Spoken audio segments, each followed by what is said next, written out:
রফিক মণ্ডল আমাদের কৃষক দলের সভাপতি রফিক মণ্ডল এবং জনাব শেখ সাদী তিনি কিন্তু শিলাইদহ যে কবি রবীন্দ্রনাথ ঠাকুরের বাড়িতে যে 164তম যে জন্মবার্ষিকী সেই জন্মবার্ষিকী উপলক্ষে দেখতে পাচ্ছেন আমাদের প্রধান অতিথি তিনি কিন্তু চলে এসেছে। বাস্তব দেখতে পাচ্ছেন অল্প কিছুক্ষণের মধ্যে আমাদের জনাব শেখ সাদী এই শিলাইদহ যে রবীন্দ্রনাথ ঠাকুরের বাড়ি আর 3 দিন ব্যাপী যে নানা আনুষ্ঠানিকতা সেই 3 দিনের আজকে তৃতীয় দিন।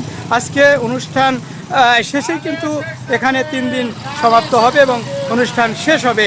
ইতিমধ্যে দেখতে পাচ্ছেন খোকসা কুমারখালী গণমানুষের নেতা জনাব শেখ সাদী তিনি কিন্তু অবস্থান করেছে।